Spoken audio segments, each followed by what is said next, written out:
老铁们放慢脚步，且听金彩彩娓娓道来。2025最新美国恐怖片《林荫路825号》。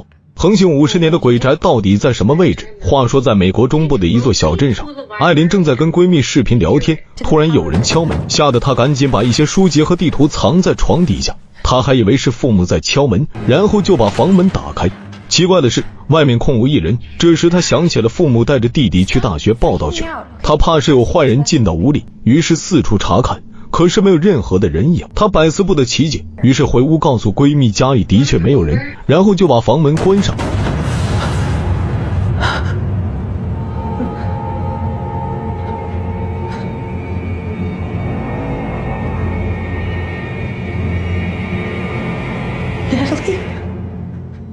几个月以后，中介带着阿杰和玛丽一起来看一栋别墅。阿杰他们打算从城里搬到这里居住。中介表示这栋房子的价格跟他们原来公寓的差不多，但是使用面积却比他们原来住的公寓大了2倍。阿杰和玛丽决定买下这里。此时阿杰的妹妹伊莎贝尔走了进来，她就在附近的大学读书，而且一直跟着阿杰他们在一起住。随后3人搬了进来，然而让阿杰万万没有想到的是，这栋外表看上去很新的住宅竟然在下雨天漏水，于是他就拍摄了一张漏水的照片。大家一定要记住这张照片。中介答应来处理这件事情，然后还提醒阿杰去楼上的玛丽工作室看看是否漏水。阿杰就来到楼上的工作室。玛丽是一名时装设计师，她身后的塑料模特一直跟着她，看上去已经很破旧了，但是玛丽舍不得抛弃，他确定这间屋子没有漏水。接着阿杰就到屋外看看到底是什么原因漏水。这时邻居阿黄主动过来找阿杰打招呼，他没想到这栋房子能卖出去。阿杰表示昨晚下雨漏水了，阿黄一点也不惊讶，还特意告诉阿杰之前的屋主就是在这栋房子里自杀的，还问中介有没有告诉他。阿杰很吃惊，他对于中介的所作所为也是无语了。随后阿杰回到屋内，打开电脑查看刚才拍摄的照片，他被惊到了，因为在他的印象中当时所拍摄那个场景地上是没有那把猎枪的。他现在也懵逼了，还怀疑是不是自己出现了幻觉。日子一天一天的过去，一天早上阿杰透过玻璃窗竟然看见玛丽的塑料模特竟然在马路边，于是赶紧叫醒玛丽去看看。玛丽一看也傻眼了，她百思不得其解。阿杰就赶紧跑到楼下模特的旁边查看。阿黄走过来问发生了什么事情，阿杰就告诉他，这个塑料模特诡异的被放置在路边，现在阿杰怀疑是妹妹伊莎贝尔做的，因为她精神有点毛病。阿黄好像也不惊讶，因为他听玛丽说过，阿杰的母亲几个月前因为车祸去世，导致伊莎贝尔神经不正常。接着阿黄就在那里开导阿杰不要过于难过，意思是这个小镇经常有人因为意导致自杀。Keep an eye out on Isabel, is all I'm saying. She knows how to mess with people. 走之前，阿黄提醒阿杰去小镇图书馆查找一下镇子的历史，还欢迎阿杰有空来参加他们举办的园艺之夜。阿杰就再次懵逼，因为他这才发现这个镇子本身就很诡异。阿杰闲的也是闲着，于是来到图书馆寻找小镇的历史资料。当他把相关书籍找到时，他看见了诡异的一幕。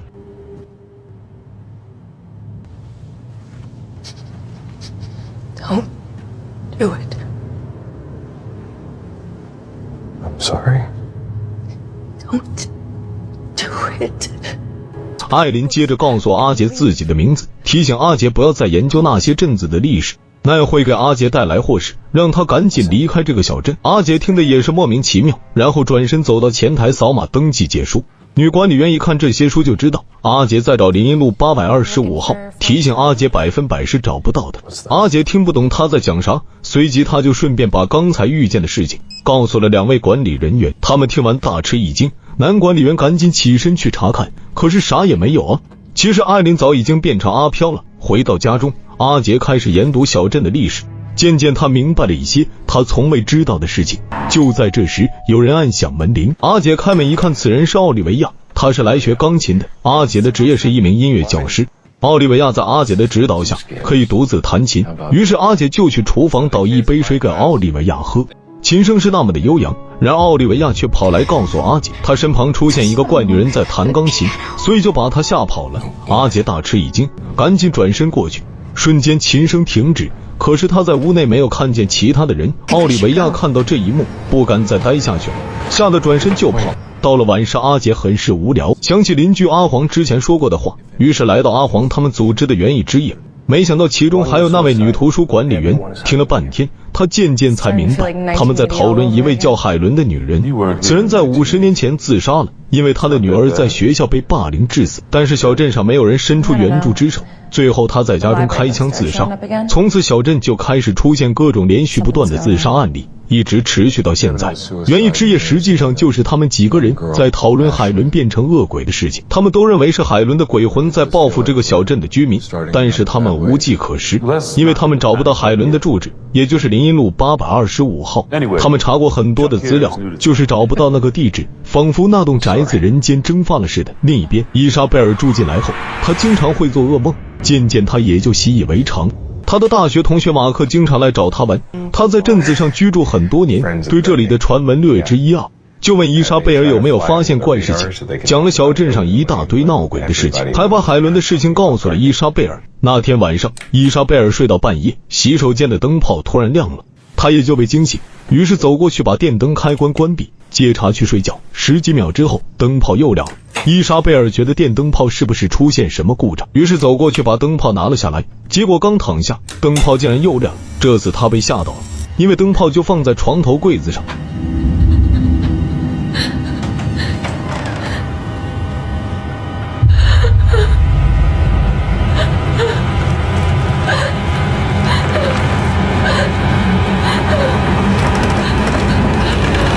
随即伊莎贝尔被吓醒，这时已经天亮，他以为自己只是做了一个噩梦而已，然而下意识地看了一下床头柜，哇塞，灯泡就放在上面，这说明那个噩梦可是真的啊！但是伊莎贝尔又无可奈何，他只有一个办法，就是搬到学校去住换换环境，于是就开始收拾东西。这时马克来找伊莎贝尔，他看见桌子上摆放着伊莎贝尔和母亲合影，马克表示没想到刚才给他开门的就是他的母亲，那是位好女人啊！伊莎贝尔闻听简直不敢相信，毕竟母亲因为车祸去世好几个月了。马克得知后也是非常的惊讶。就在这时，他们听见碟子破碎的声音，两人小心翼翼地走到1楼，马克看见确实没有人，他意识到有鬼，吓得就跑了。这时伊莎贝尔听见中年女人叫他的名字，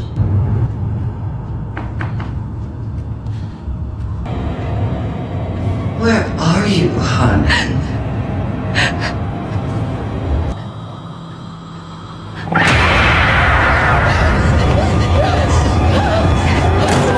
这个可把找过来的玛丽和伊莎贝尔都吓得够呛，在玛丽的带领之下，各自跑回2楼的房间。接着伊莎贝尔听见玛丽的惨叫声，原来玛丽回到房间，房门很快被打开，恶鬼盯上了她。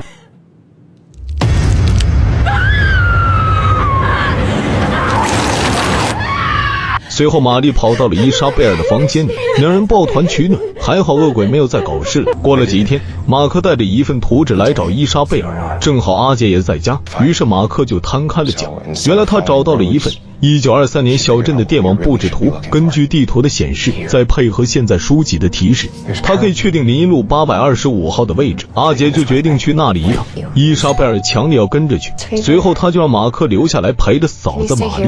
兄妹俩很快驱车来到森林的边缘，然后在停车的时候，阿杰表示如果那里是真的话，他就放火烧了那栋房子。与此同时，玛丽正在家里录制一个视频，说着说着，大家都感到玛丽说话开始变味了。兄妹俩走了一段距离，果真看见一栋老宅子，两人走了进去。阿杰可没有那么鲁莽，他要四处查看确认，这就是林荫路825号。伊莎贝尔就到楼上去看看，这时有个黑影从他身后飘过，阿杰就在1楼地板夹层里发现一个铁盒子，里面装着一封信，信纸上的签名不是海伦的名字，信封上的地址表明这里不是林荫路825号，而是叫做玫瑰巷15号。阿杰就赶紧跑到2楼去找伊莎贝尔，带她回去才行。可是就看见伊莎贝尔站在走廊的尽头一动不动。与此同时，玛丽越说越奇怪，而且鼻子开始流血，所讲的话意思都是女儿被人霸凌。马克惊呆了，也就是说玛丽被海伦这只恶鬼附身了。接着玛丽发出震耳欲聋的尖叫，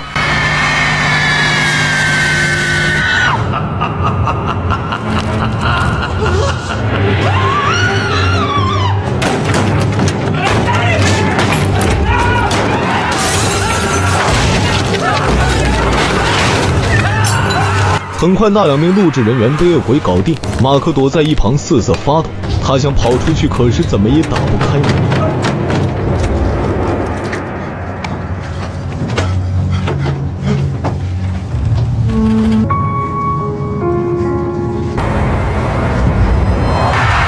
另一边，伊莎贝尔流着眼泪，说着怪怪话。阿杰看着不对头，直接冲了过去。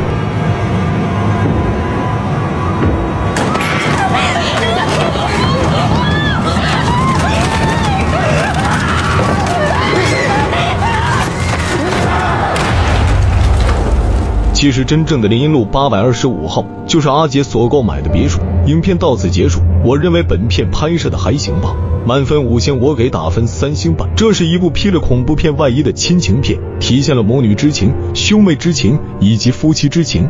片中的演员的演技都比较合格，不像是一些小成本恐怖片看过去尴尬的要死。恐怖氛围的营造也算是中规中矩。好了，谢谢大家的捧场。